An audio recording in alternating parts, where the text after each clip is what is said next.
Mas Didi Rahbini, ekonom Indef. Apa yang Anda baca dari sengkarut informasi soal Tapra ini? Ini kesalahan fatal. Kesalahan fatal? Kesalahan fatal, legislasi, prinsip, keuangan, manajemen, dan terusnya.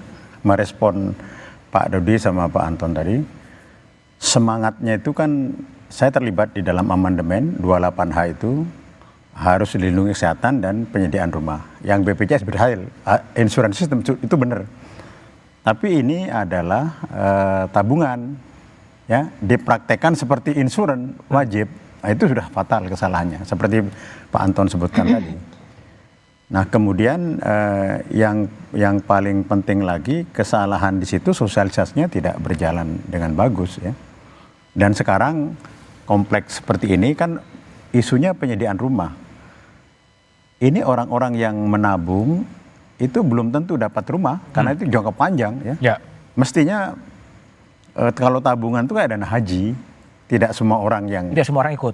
Tidak semua orang ikut dana haji saja, ya. Tapi bisa diperlakukan kepada ASN karena itu satu grup untuk saling bantu membantu, gitu. Itu problem yang kita hadapi, sehingga dengan demikian maka ini akan menimbulkan kompleksitas yang ruwet, saya kira. Buktinya kan anggota DPR-nya kan bingung, dia mundur lagi kan, tidak seperti itu. Sehingga ini sama dengan prinsip-prinsip asuransi dipraktekkan untuk tabungan, itu salah. Seperti prinsip-prinsip menyetir dokar dipraktekkan untuk nyetir mobil, itu kesalahan prinsip dasar. Di situ kesalahannya, ya? Itu kesalahan prinsip. Momentumnya tidak tepat juga? Bukan hanya momentum, tetapi juga trust-nya juga berbahaya. Ini adalah collection yang sangat berbahaya. Karena semua... Berbahaya kenapa? Ya, ini jadi pengumpulan uang. Dan jadi pengumpulan uang itu trustnya tidak... Tapi kan uang pekerja juga. Iya kan asuransi Bung Puter dan lain kan habis diembat semua. Itu problemnya. Sehingga menurut saya diberlakukan apakah per daerah atau ASN saja dan seterusnya, serta sosialisasinya harus dilakukan dan betul. Bahwa ini tabungan, kalau tabungan itu akan kembali. Tapi kalau tabungan nggak kembali kan sudah seperti asuransi seperti tenaga kerjaan kan nggak jelas baliknya kepada kita. Oke. Jadi dengan demikian menurut saya ini harus diperbaiki dan mundur dulu selangkah. Untuk dia bisa memperbaiki dengan baik kesalahan itu. Baik, Pak Dodi. Jadi kalau kita lihat prinsipnya kan ada prinsip gotong royong, ya. Gotong royong agar pekerja itu bisa mendapatkan rumah. Nah, kalau terjadi kontroversi di sini, sebenarnya prinsip gotong royongnya di mana sih sebetulnya? Ya, jadi prinsip gotong royong adalah bahwa penghasilan yang di atas masyarakat berpenghasilan rendah, dia menjadi penabung mulia. Penabung? Mulia atau penabung yang tidak bisa menerima pemanfaatan KPR, KBR, KRR. Dia yang berarti dia golongan berpenghasilan atau mampu. Sehingga mereka dana tersebut dihimpun, kemudian dikelola pemupukannya melalui manajer investasi. Ini satu bisnis model yang baru. Oke, pakai manajer investasi. Tidak diinvestasikan langsung oleh BP Tapera. Jadi pass-through kepada bank kastodi, dari bank kastodi masuk kepada manajer investasi. Kemudian yang kedua terkait gotong royong, yang mampu ikut nabung dalam rangka menyediakan sumber dana jangka panjang kepada MBR yang berpenghasilan 8 juta. Dengan dia menabung selama menjadi peserta Tapera 12 bulan, dia sudah masuk eligible apa yang dapat bisa menerima pemanfaatan. Kalau MBR itu tidak dibantu dengan orang yang tadi yang berpenghasilan di atas 8 juta, dia kapan bisa memiliki rumah? Nah, maka di sini ada azas gotong royong di situ, Pak.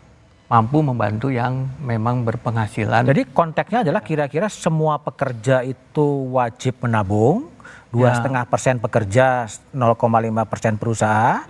Kemudian dikelola oleh manajer investasi. Sebagian untuk pembiayaan bagi MBR dalam bentuk pemilikan rumah, pembangunan rumah dan perbaikan rumah. Diinvestasikan di pasar saham atau di manapun? Hanya diinvestasikan ke surat satu pasar uang. Pasar uang. 2 fixed income. KIK fixed income. Yang ketiga fixed income dengan penyimpanan. Jadi disimpan sampai dengan hold to maturity lah. Mas Budiman, dari dana ini hampir tidak ada. Jadi dana yang dihimpun ini hampir tidak ada gunanya. Tidak ada atau gunanya. sangat kecil sekali mensuplai rumah, nggak ada. Ini menghimpun uang untuk rumah, tapi tidak mensuplai, nggak ada. Coba tanyakan kepada Pak Dodi berapa rumah yang disediakan beberapa tahun dibandingkan swasta. Sekarang swasta itu sudah jauh lebih pintar dari pemerintah, termasuk negara lain, bisa menyiapkan rumah dengan harga yang sangat murah. 150 juta, yang studio ya, 200 juta, dan itu bisa dicicil dengan baik. 1 juta, 2 juta, dan seterusnya. Nah jadi ini pengumpulan dana berbahaya. Karena dari sisi dana Pak Dodi ini, untuk rumah kan nggak banyak Pak. Dibandingkan dengan swasta yang menyediakan, atau pemerintah yang menyediakan dari dana pemerintah, bukan dari dana sini. Dari dana ini nggak ada apa-apanya. Gimana Boleh Pak saya katakan nggak ada. Dana Zero menurut saya. Dana Tapera yang saat ini ada dari ASN yang dari Berapa itu? Bapetarum sekitar 10,9 triliun. 10,9 triliun. Sudah di redemption karena pensiun sebanyak kurang lebih 500 ribuan, sekitar 4,2 triliun.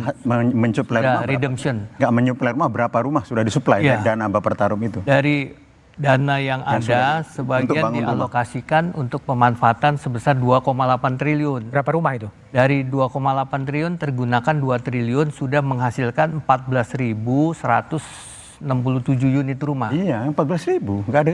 Dari Gini, Dari Pak Mas ASN Budiman, tadi yang menjadi peserta. ini dana menghimpun untuk rumah dari seluruh puluhan juta orang, tapi menghasilkan 14.000.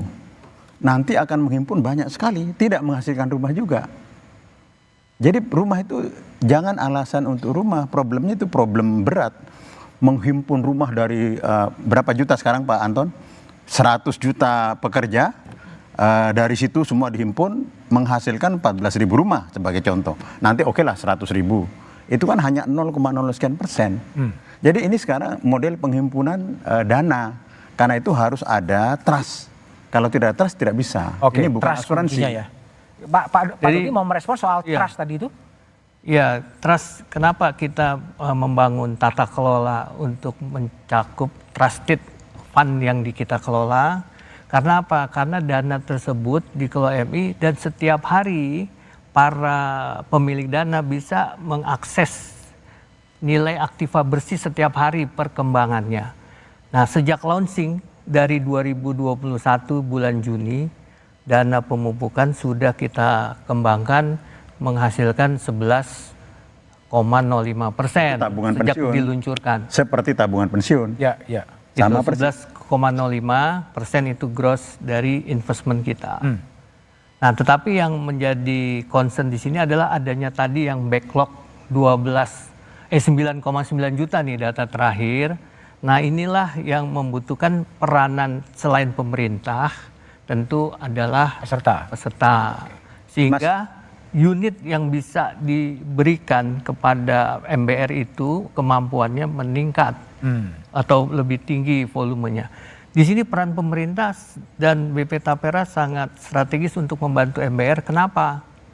Karena tenornya jangka waktu maksimum 30 tahun. Sehingga angsurannya rendah. Suku bunga yang ditetapkan tetap dengan bunga saat ini 5%.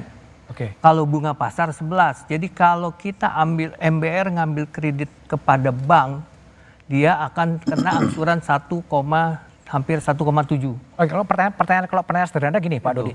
Kalau Jadi pekerja sangat yang bermanfaat. punya gaji 5 juta katakanlah sebulan, Bisa itu dapat. diperkirakan punya rumahnya kapan? Kapan? Ya. Nah, di dalam Pertanyaan itu nggak bisa. Karena ini hanya penghimpunan tabungan. Enggak, saya nanya kepada Bisa. Pak, kira-kira bayangannya gimana? Ya, Kalau jadi- saya nabung seperti itu. jadi ada kriteria eligible-nya. Satu, pertama menjadi peserta minimal 12 bulan. Setelah menabung 12 bulan. Setelah menabung 12 bulan pasti dapat rumah. Ada kriteria. Oh, Kemudian yang kedua adalah masyarakat berpenghasilan rendah. oke. Yang ketiga, rumah pertama. Oke. Rumah pertama. Ya, bagi pekerja pertama belum punya rumah berpendapatan 5 juta, kalau dia ikut gitu akan diperkirakan Nggak akan bisa. mendapatkan rumah dalam perkiraan BP Tapera kapan? Ya, Mas, bisa ini bisa bukan cepat. cicilan rumah. Bukan, kita menyediakan bukan cicilan. sumber dana, fasilitas, dana? iya, fasilitas likuiditas bagi bank Enggak, untuk menyalurkan KPR, Oke. gitu Pak, jadi nggak ada hubungannya. funding. Nggak Jadi ada gunanya. nggak ada hubungannya, hampir tidak ada hubungannya antara orang yang diwajibkan ini untuk dapat uang, nggak ada hubungannya. Tapi kan namanya tabungan perumahan rakyat. Itu namanya saja. Jadi nggak ada hubungannya. Bagaimana 100 juta orang dapat rumah, supply-nya 14. Oke, baik, aku tanya Kak Eli. Kak Eli gimana? Jadi apa namanya tadi kan udah dijelaskan soal trust. Ya.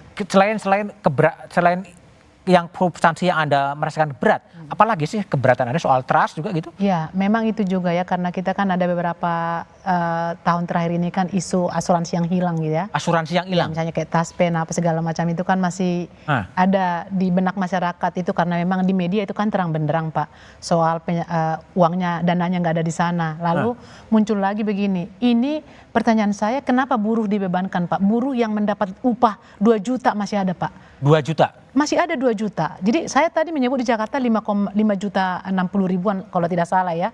Bagaimana mungkin kami yang miskin ini memberikan subsidi kami Pak, sementara kami butuh subsidi sebenarnya gitu. Jadi itu tidak masuk akal. Kalau pemerintah memang niat pemerintah untuk rakyat berdasarkan Undang-Undang 45 Pak, memang pemerintah harus menyiapkan perumahan untuk rakyat. Tapi jangan membebankan buruh dong, jangan membebankan mereka yang miskin. Memang setuju saja kita ada subsidi silang ya, tapi bagi saya, karena saya tahu persis bagaimana buruh ini berjuang tiap tahun turun ke jalan, hanya meminta kenaikan upah 200 ribu Pak. Dan kami diminta lagi mensubsidi orang, sementara kami nggak punya rumah, masih mencicil rumah saat ini. Nah itu yang tidak bisa kami terima. Oke, saya akan dengar pandangan dari Pak Anton dan Pak Suryadi, tapi setelah jeda berikut ini.